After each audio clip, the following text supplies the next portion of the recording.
ಇವತ್ತು ನಾನು ನಿಮಗೆ ಹೈಡ್ರಾ ಫೇಶಿಯಲ್ನ ಯಾವ ಥರ ಇನ್ಸರ್ಟ್ ಮಾಡಬೇಕು, ಹೈಡ್ರಾ ಫೇಶಿಯಲ್ನ ಮಷಿನ್ನ ಯಾವ ಥರ ಯೂಸ್ ಮಾಡಬೇಕು ಅಂತ ಸ್ಮಾಲ್ ಒಂದು ವಿಡಿಯೋಸ್ನ ಮಾಡ್ತಾ ಇದ್ದೀನಿ.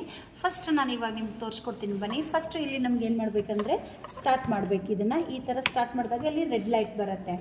ಅದಾದಮೇಲೆ ಇಲ್ಲಿ ನೋಡಿ ಈ ಥರ ಒಂದು ಸ್ಕ್ರೀನ್ ಬರುತ್ತೆ. ಈ ಸ್ಕ್ರೀನನ್ನು ನೀವು ಈ ಥರ ಟಚ್ ಮಾಡಬೇಕು. ಟಚ್ ಮಾಡಿದ ಮೇಲೆ ನಾವು ಯಾವ್ಯಾವ ಮಷಿನ್ಸ್ಗಳನ್ನ ಯಾವ ಥರ ಯೂಸ್ ಮಾಡ್ತೀವಿ ಅಂತ ಇಲ್ಲೆಲ್ಲ ಇನ್ಸರ್ಟ್ ಮಾಡಿರ್ತಾರೆ. ಸ್ಕ್ರಬ್ಬರ್ ಇರ್ಬೋದು, ultrasound, RF, mask, abrasion, cold, spray. ನಾವು ಯಾವ ಮಷಿನನ್ನು ಯೂಸ್ಗಳು ಮಾಡ್ತೀವಿ. ಈಗ ನೋಡಿ ಇಲ್ಲಿದೆ ಸ್ಕ್ರಬ್ಬರ್ ಅಂತ. ಈ ಸ್ಕ್ರಬ್ಬರ್ನ ನಾವು ಯೂಸ್ ಮಾಡುವಾಗ ಇಲ್ಲಿ ನಾವು ಸೆಟ್ಟಿಂಗ್ಸ್ನ ಇಟ್ಕೋಬೇಕು. ನಮಗೆ 1, 2, 3, 4, 5, 7ವರೆಗೂ ಇರುತ್ತೆ. ಸೊ ನಿಮಗೆ 1, 2, 3ವರೆಗೆ ಇದನ್ನು ಸೆಟ್ಟಿಂಗ್ನ ಇಟ್ಕೊಂಡು ನಾವು ಸ್ಕಿನ್ ಮೇಲೆ ಮಾಡಬೇಕು. ಅಲ್ಟ್ರಾಸೌಂಡ್ ಅಂತ ಇರುತ್ತೆ. ಈಗ ಇದನ್ನು ಮುಗಿದ್ಮೇಲೆ ಇದನ್ನು ನಾವು ಈ ಥರ ಕ್ಲೋಸ್ ಮಾಡಿಬಿಟ್ರೆ ಮುಗಿದೋಯ್ತು. ನೆಕ್ಸ್ಟ್ ಬಂದು ಇದು ನಮಗೆ ಸೆಕೆಂಡ್ ಪ್ರೊಸೆಸ್ನ ನಾವು ಯೂಸ್ ಮಾಡುವಾಗ ಇದನ್ನು ನಾವು ಆಬ್ರೇಷನ್ ಅಂತ ಇರುತ್ತೆ. ಇದು ಬ್ಲ್ಯಾಕ್ ಆ್ಯಂಡ್ ವೈಟ್ ರಿಮೂವ್ ಮಾಡೋಕ್ಕೆ ಇದನ್ನು ನಮಗೆ ಸಹಾಯ ಮಾಡ್ತದೆ. ಸೊ ಈ ಆಬ್ರೇಷನ್ನ ಯೂಸ್ ಮಾಡಬೇಕಾದ್ರೆ ನಾವು ಇಲ್ಲಿ ಆಬ್ರೇಷನ್ ಅಂತ ಇರುತ್ತೆ. ಆವಾಗ ಮಷೀನ್ ಈ ಥರ ಆವಾಜ್ ಬರೋಕ್ಕೆ ಸ್ಟಾರ್ಟ್ ಆಗುತ್ತೆ. ಸೊ ಇದಕ್ಕೆ ಆಬ್ರೇಷನ್ ಅಂತ ಕರಿತೀವಿ. ಇದನ್ನು ಕ್ಲೋಸ್ ಮಾಡ್ತೀನಿ.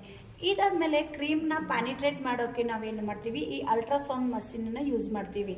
ಈ ಅಲ್ಟ್ರಾಸೌಂಡನ್ನು ಯೂಸ್ ಮಾಡಬೇಕಾದ್ರೆ ಇದನ್ನು ನಾವು ಈ ಥರ ಬಟನ್ ಮೇಲೆ ಇಲ್ಲಿ ಆನ್ ಮಾಡಿದಾಗ ಇದು ಆನ್ ಆಗುತ್ತೆ. ಆಫ್ ಮಾಡುವಾಗ ಆಫ್ ಮುಗಿದ್ಮೇಲೆ ಆಫ್ ಮಾಡಬೇಕು. ನೆಕ್ಸ್ಟು ನಾವು ಇದನ್ನು RF ರೇಡಿಯಲ್ ಫ್ರೀಕ್ವೆನ್ಸಿ, ಇದನ್ನು ನಾವು ರೇಡಿಯಲ್ ಫ್ರೀಕ್ವೆನ್ಸಿ ಅಂತ ಕರಿತೀವಿ. ಈ ರೇಡಿಯಲ್ ಫ್ರೀಕ್ವೆನ್ಸಿನ ಸ್ಕಿನ್ ಮೇಲೆ ಕ್ರೀಮ್ ಪ್ಯಾನಿಟ್ರೇಟ್ ಆಗೋಕ್ಕೆ ಮತ್ತು ಸ್ಕಿನ್ ಮೇಲೆ ಇರುವಂಥ ಪಿಗ್ಮೆಂಟೇಷನ್, ಡಾರ್ಕ್ ಸರ್ಕಲ್ಗಳನ್ನೆಲ್ಲ ಕಡಿಮೆ ಮಾಡೋಕ್ಕೆ ಇದನ್ನು ನಾವು ಯೂಸ್ ಮಾಡ್ತೀವಿ. ಇದನ್ನು ಯೂಸ್ ಮಾಡಬೇಕಾದ್ರೆ ಈ RFನ ಈ ಥರ ಇಟ್ಕೋಬೇಕು. ಸೆಟ್ಟಿಂಗ್ಸ್ನ ಇಟ್ಕೋಬೇಕು. 1, 2, 3 ನಿಮ್ಗೆ ಎಷ್ಟು ಬೇಕು ಅಷ್ಟು ಇಟ್ಕೋಬೇಕು. ಆದಷ್ಟು ಕಡಿಮೆನೇ ಇಟ್ಕೋಬೇಕು, ಯಾಕಂದರೆ ಇದು ತುಂಬ ಹೀಟ್ ಆಗುತ್ತೆ. ಸೊ 3, 4 ಆದರೆ ಸಾಕಾಗುತ್ತೆ ಇಲ್ಲಿ ಇಟ್ಕೊಳ್ಳೋದನ್ನು. ಸೊ ಆಫ್ ಮಾಡಬೇಕು. ನೆಕ್ಸ್ಟ್ ನಾವು ಇದನ್ನು ಯೂಸ್ ಆದಮೇಲೆ ಈ RFನ ಯೂಸ್ ಆದಮೇಲೆ ಸೆಕೆಂಡ್ ಬಂದು ನಾವು ಹ್ಯಾಮರ್ ಯೂಸ್ ಮಾಡ್ತೀವಿ. ಈ ಹ್ಯಾಮರ್ನ ಯೂಸ್ ಮಾಡಬೇಕಾದ್ರೆ ಇಲ್ಲಿ ಕೋಲ್ಡ್ ಅಂತ ಇರುತ್ತೆ. ಈ ಕೋಲ್ಡನ್ನು ನಾವೇನು ಮಾಡಬೇಕು, ಈ ಥರ ಒತ್ತಬೇಕು. ಇದರಿಂದ ನಾವು 5 to 6 minutes ಮಸಾಜ್ನ ಮಾಡಿದ್ಮೇಲೆ ಇದನ್ನು ಅಗೇನ್ ಕ್ಲೋಸ್ ಮಾಡಬೇಕು. ನೆಕ್ಸ್ಟ್ ಇದಾದಮೇಲೆ ಸ್ಪ್ರೇ ಅಂತ ಬರುತ್ತೆ. ಇದು ನಾವು ಸ್ಕಿನ್ ಮೇಲೆ ಯಾವುದೇ ಥರ ಕ್ರೀಮ್ಗಳನ್ನು ಸ್ಕಿನ್ ಮೇಲೆ ನಾವು ಯಾವುದೇ ಸಿರಮ್ನ ಯೂಸ್ ಮಾಡಬೇಕಾದ್ರೆ ಈ ಸ್ಪ್ರೇ ಜೆಟ್ ಮುಖಾಂತರ ಯೂಸ್ ಮಾಡ್ತೀವಿ. ಇದನ್ನು ಯೂಸ್ ಮಾಡಬೇಕಾದ್ರೆ ಇಲ್ಲಿ ನಮ್ಗಡೆ ಸ್ಪ್ರೇ ಅಂತ ಬರ್ತದೆ. ಈ ಸ್ಪ್ರೇ ಅಂತ ಯೂಸ್ ಮಾಡಿದಾಗ ಈ ಥರ ಇಲ್ಲಿ ಏನಾಗುತ್ತೆ, ಮೋಟ್ರ್ ಆವಾಜ್ ಆಗುತ್ತೆ. ಸೊ ಇದನ್ನು ಸ್ಪ್ರೇ ಯೂಸ್ ಮಾಡಿದ್ಮೇಲೆ ಈ ಥರ ಆಫ್ ಮಾಡ್ಕೋಬೇಕು. ನೆಕ್ಸ್ಟ್ ಬಂದು ನಾವು ಇದಕ್ಕೆ ಸ್ಕಿನ್ ಮೇಲೆ ಇದನ್ನು ಹೈಡ್ರಾ ಫೇಶಿಯಲ್ದಲ್ಲಿ ಮೇನ್ ನಮಗೆ ಸ್ಕಿನ್ ಬೇಕಾಗಿರೋದು ಮಾಯ್ಶ್ಚರ್, ವಾಟರ್.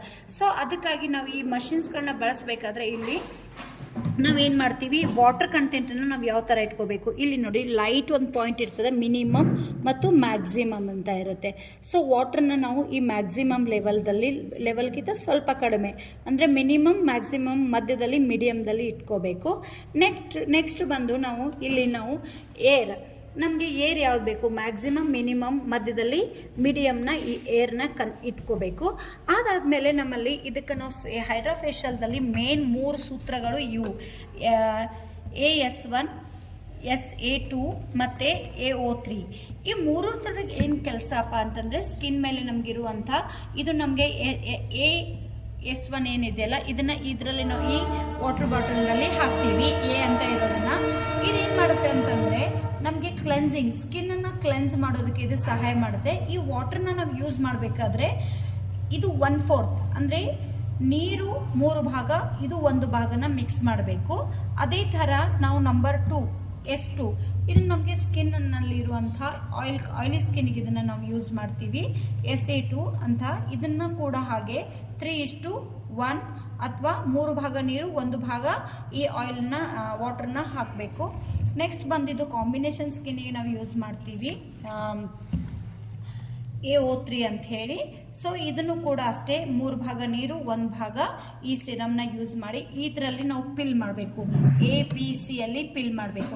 ಸೊ ಕ್ಲೆನ್ಸಿಂಗ್ ಮಾಡುವಾಗ ನಾವು ಏನಂತ ಇಟ್ಕೋಬೇಕು, ಇಲ್ಲಿ ನಾವು ಸ್ಕಿನ್ನನ್ನು ಫಸ್ಟ್ ಕ್ಲೆನ್ಸಿಂಗ್ ಮಾಡುವಾಗ ಇಲ್ಲಿ A ಅಂತ ಬರೆದಿರ್ತದೆ. ಸೊ Aನ ನಾವು ಇಲ್ಲಿ ಸೆಲೆಕ್ಟ್ ಮಾಡ್ಕೋಬೇಕು. ನೆಕ್ಸ್ಟು ಸ್ಕಿನ್ ಅಕಾರ್ಡಿಂಗ್ ಟು ನಾವು ಡ್ರೈ ಸ್ಕಿನ್ನು ಮತ್ತು ಕಾಂಬಿನೇಷನ್ ಸ್ಕಿನ್ ಇದ್ದಾಗ ನಾವೇನು ಮಾಡ್ಕೋತೀವಿ, Bನ ಇಟ್ಕೊಳ್ತೀವಿ. ಅದೇ ಥರ ಆಯಿಲಿ ಸ್ಕಿನ್ ಇದ್ದಾಗ ನಾವು ಇದನ್ನು ಇಲ್ಲಿ ಸ್ಕಿನ್ ಮೇಲೆ ಏನು ಮಾಡ್ಕೋಬೇಕು, ಇದನ್ನು ಸೆಟ್ಟಿಂಗ್ನ ಇದನ್ನು ಸಿ ಅಂತ ಇಟ್ಕೋಬೇಕು. ಸೊ ಇದು ಒಂದು ಹೈಡ್ರೋಫೇಶಿಯಲ್ದು ಪ್ರೊಸೆಸರು. ಆದಮೇಲೆ ಕೊನೆಗೆ ನಾನು ನಿಮಗೆ ಇಲ್ಲಿ ವಾಟರ್ನ ಯಾವ ಥರ ಫಿಲ್ಅಪ್ ಮಾಡಬೇಕು, ಈ ಪ್ರೊಸೆಸ್ಸಿಗೆ ಮೇನ್ ವಾಟರ್ ಬೇಕು ಹೈಡ್ರೇಟಿಂಗ್ ಮಾಡೋಕ್ಕೆ. ಸೊ ಇದರಲ್ಲಿ ನಾವು ಈ ಒಂದು ಜಾರ್ನಲ್ಲಿ ಇಲ್ಲಿ ನಿಮಗೆ H2O ಅಂತ ಬರೆದಿರ್ತಾರೆ. H2O ಅಂತ ಬರೆದ್ರೆ ಇಲ್ಲಿ ನಾವು ನೀರನ್ನ ಫಿಲ್ ಮಾಡಬೇಕು. ಈ ನೀರನ್ನು ನಾವು ಬಿಸ್ಲರಿ ವಾಟರ್ನ ಹಾಕಬೇಕು, ನಾರ್ಮಲ್ ಹಾರ್ಡ್ ವಾಟರ್ನ ಹಾಕಬಾರ್ದು. ನಾವೆಲ್ಲ ಪ್ರೊಸೆಸ್ ಮಾಡಿದ ಮೇಲೆ ಎಲ್ಲ ವೇಸ್ಟೇಜ್ ಏನಾಗುತ್ತೆ ಈ ಬಾಟಲ್ದಲ್ಲಿ ಫಿಲ್ಅಪ್ ಆಗುತ್ತೆ. ನಾವು ಸ್ಕಿನ್ ಮೇಲೆ ಕ್ಲೆನ್ಸಿಂಗ್ ಮಾಡಿದಿರ್ಬೋದು, ಪ್ರತಿಯೊಂದು ನಮ್ಮ ಸ್ಕಿನ್ದು ಏನಿರ್ತದೆ ಅದೆಲ್ಲ ವೇಸ್ಟೇಜ್ ಈ ಬಾಟಲ್ದಲ್ಲಿ ಬಂದು ಫಿಲ್ಅಪ್ ಆಗುತ್ತೆ. ಇದನ್ನು ನಾವು ಫಿನಿಶಿಂಗ್ ನಮ್ದು ಫೇಶಿಯಲ್ ಮುಗಿದ ಮೇಲೆ ಇದನ್ನು ನಾವು ಏನು ಮಾಡಬೇಕು, ಕ್ಲೀನ್ ಮಾಡ್ಕೋಬೇಕು. ಸೊ ಇದನ್ನು ನಾನು ಇವತ್ತು ಸಿಂಪಲ್ಲಾಗಿ ಈಸಿಯಾಗಿ ನಿಮಗೆ ಈ ಹೈಡ್ರೋಫೇಶಿಯಲ್ದು ಒಂದು ಮಷಿನನ್ನು ಯಾವ ಥರ ಯೂಸ್ ಮಾಡಬೇಕು ಅನ್ನೋದು ಸಿಂಪಲ್ಲಾಗಿ ಹೇಳ್ಕೊಟ್ಟಿದ್ದೀನಿ. ಅದರಲ್ಲಿ ಬಂದು ಲಾಸ್ಟ್ ಕೊನೆಗೆ ನಾವು ಯೂಸ್ ಮಾಡೋದು ಈ LED ಅಂತ ಮಾಸ್ಕ್. ಈ LED ಮಾಸ್ಕನ್ನು ಇದರಲ್ಲಿ ಆನ್ ಮಾಡ್ತೀವಿ. ಆನ್ ಮಾಡಿದ ಮೇಲೆ ಇದರಲ್ಲಿ ಇದು 2 ಮಿನಿಟ್ಸ್ ಆದಮೇಲೆ ಲೈಟ್ಸ್ಗಳು ಬರ್ತವೆ ಇದರಲ್ಲಿ. ಸೊ ಈ ಥರ ನೋಡಿ ಈಗ ಸ್ಟಾರ್ಟ್ ಆಯಿತು. ಇದರಲ್ಲಿ ಕಲರ್ ಬ್ಲೂಮ್, ಈಗ ನಾನು ರೆಡ್ ಬೇಕಂತ ರೆಡ್ ಹಾಕಿದ್ದೀನಿ, ಆಲ್ ಕಲರ್ ಅಂತ ಹಾಕಿದರೆ ಗ್ರೀನ್ ಮತ್ತು ಬ್ಲೂ. ಈಗ ಫ್ಲ್ಯಾಶ್ ಅಂತ ಹಾಕಿದರೆ ಎಲ್ಲ ಕಲರ್ಗಳು ಕಂಟಿನ್ಯೂ, ರೆಡ್ ಮತ್ತು ಗ್ರೀನ್ ಬ್ಲೂ ಕಂಟಿನ್ಯೂ ಓಪನ್ ಆಗುತ್ತೆ. ನಮ್ಗೆ ಸಿಂಗಲ್ ಕಲರ್ ಬೇಕಂದಾಗ ಕಲರ್ ಅಂತ ಹಾಕಿ ಇಲ್ಲಿ ಬರೀ ರೆಡ್ ಅಂತ ಹಾಕಿದರೆ ಅದು ರೆಡ್ಡಿಗಷ್ಟೇ ಸ್ಟಾಪ್ ಆಗುತ್ತೆ, ಬ್ಲೂ ಅಂತ ಹಾಕಿದರೆ ಬ್ಲೂಗಷ್ಟೇ ಸ್ಟಾಪ್ ಆಗುತ್ತೆ. ಸೊ ಇದು ನಿಮಗೆ ಆಲ್ಮೋಸ್ಟ್ ತಿಳಿದಿರಬೇಕಂತ ತಿಳ್ಕೊಳ್ತೀನಿ. Thank you.